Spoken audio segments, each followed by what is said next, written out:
नमस्कार। प्रतीक्षा न्यूज के लिए मैं सुमन सौरभ। पिछले 2-4 दिनों से एक मुद्दा हमारे पूरे हिंदुस्तान में छाया हुआ है। एक महान हस्ती का संदिग्ध परिस्थितियों में मौत हुई, उसके बारे में मैं कुछ प्रकाश डालना चाहता हूँ। अखाड़ा परिषद के अध्यक्ष स्वर्गीय नरेंद्र गिरी का जन्म प्रयागराज के सराय अमृत क्षेत्र में ग्राम छितौना में हुआ था, जिनका बचपन का नाम नरेंद्र सिंह था।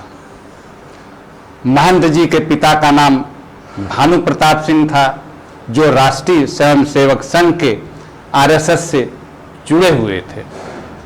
महंत जी अपने 4 भाइयों में दूसरे नंबर पर थे। उनके 3 भाइयों का नाम अशोक कुमार सिंह, अरविंद कुमार सिंह और आनंद सिंह है। इनके 2 भाई शिक्षक हैं। इनकी 2 बहनें भी हैं, जिनका विवाह प्रतापगढ़ जिले में हुआ है।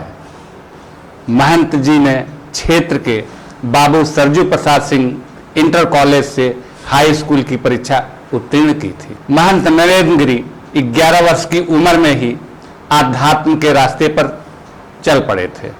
वह लंबे समय तक राम मंदिर के आंदोलन से जुड़े रहे हैं। महंत जी संगम किनारे प्रसिद्ध बड़े हनुमान मंदिर के मुख्य पुजारी भी रहे।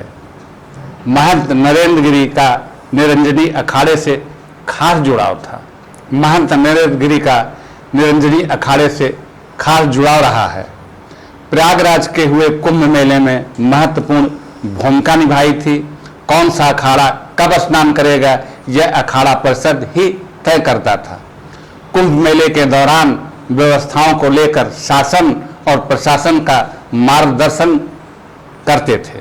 महंत नरेंद्र गिरी 2015 में निरंजनी अखाड़े के सचिव भी रहे और अपने आभावान नेतृत्व के कारण बाघम्बरी गद्दी के महंत नरेंद्र गिरी जी अखिल भारतीय अखाड़ा परिषद के अध्यक्ष चुने गए।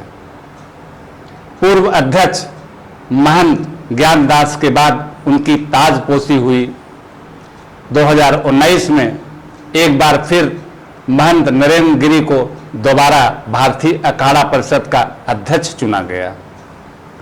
पूर्व में जब कल्याण सिंह उत्तर प्रदेश के मुख्यमंत्री थे और भारतीय जनता पार्टी की सरकार थी, उस वक्त राम मंदिर का प्रकरण काफी सुर्खियों में चल रहा था। उस समय महंत नरेंद्र गिरी जी ने राम जन्मभूमि विवाद में बढ़ चढ़कर हिस्सा लिया और काफी सुर्खियां बटोरी थी। मैं ताजा प्रकरण की बात करता हूं। महंत नरेंद्र गिरी बाघम्बरी मठ के सर्वोसर्वा थे। प्रयागराज के बाघम्बरी गद्दी मठ और संगम के निकट बड़े हनुमान मंदिर की करोड़ों की संपत्ति है, जहां श्रद्धालुओं द्वारा नियमित चढ़ावा चढ़ता है और नियमित आमदनी होती है।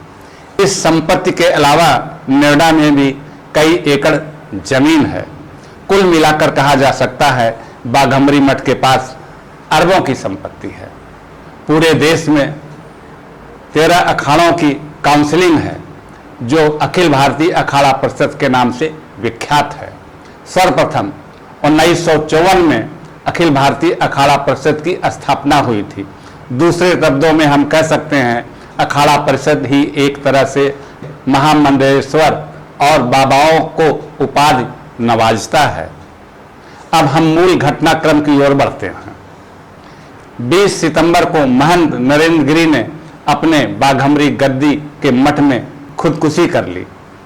मौके पर 8 पन्नों की सुसाइड नोट भी बरामद हुई है।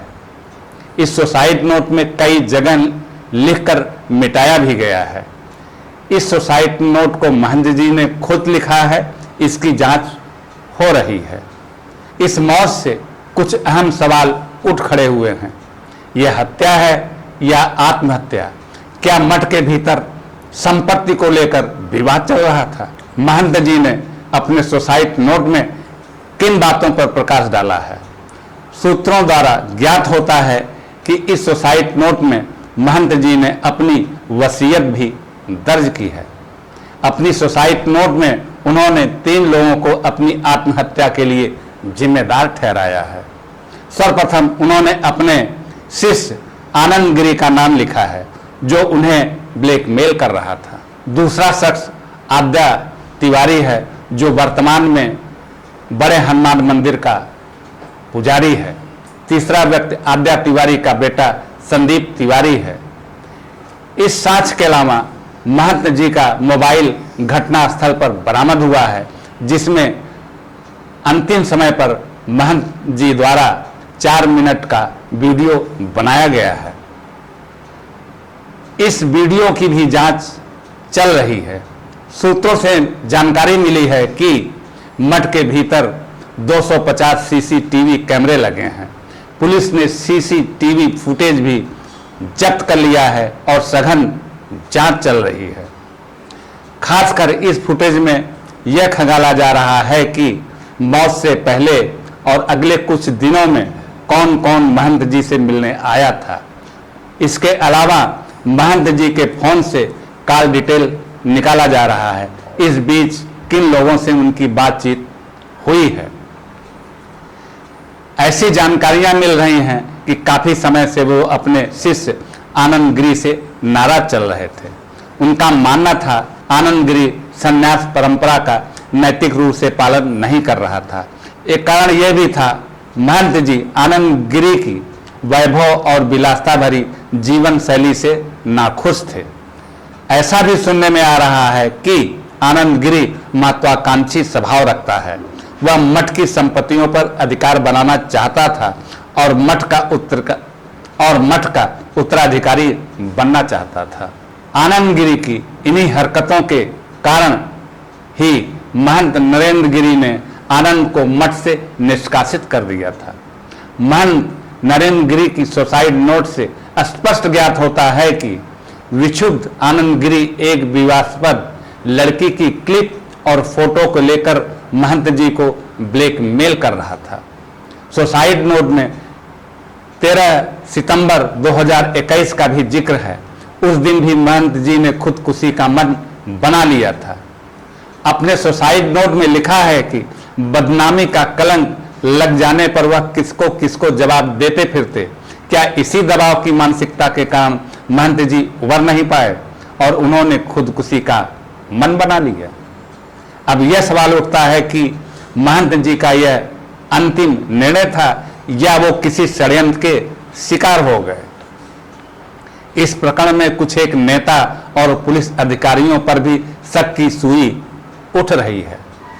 इस सुसाइड नोट में बलबीर गिरी का नाम भी है, जिसे महंत जी ने अपने बाद बाघमरी मठ का उत्तराधिकारी घोषित किया है। अब कुछ एक मूल प्रश्न उठ खड़े होते हैं।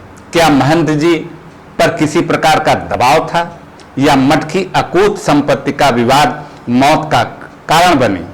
यह कि महंत जी की हत्या हुई या आत्महत्या, यह स्पष्ट नहीं हो सका है। कुछ भी हो, महंत नरेंद्र गिरी अखाड़ा परिषद के वर्तमान अध्यक्ष थे।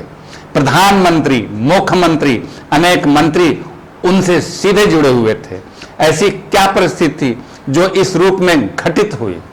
इस दुखद घटना के बाद मुख्यमंत्री श्री योगी आदित्यनाथ, पूर्व सीएम श्री अखिलेश यादव, वर्तमान सरकार में डिप्टी सीएम श्री केशव प्रसाद मौर्य तथा देश प्रदेश के अनेक राजनेता बाघमरी मठ पर आकर अपनी उपस्थिति दर्ज कराई।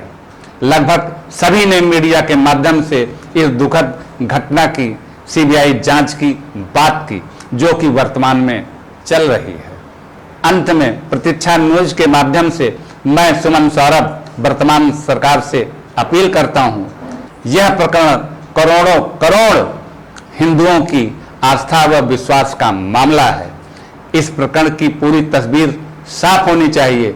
यह कि इन मठ अखाड़ों के पास अकूत संपत्ति है। यह साधुवाद की धार्मिक संस्थाएं हैं। इनके भीतर चल रही गुटबंदी, वैभव की पराकाष्ठा का समावेश कहां तक उचित है? आम जनमानस इन संस्थाओं को श्रद्धा की दृष्टि से देखता है और चढ़ावा भी देता है। इसलिए सरकार का दायित्व है जन भावनाओं का ध्यान में रखकर निष्पक्ष जांच हो। इस षड्यंत्र में जो भी दोषी हो उसे बेनकाब किया जाए। धन्यवाद। प्रतीक्षा न्यूज के लिए मैं सुमन सौरभ।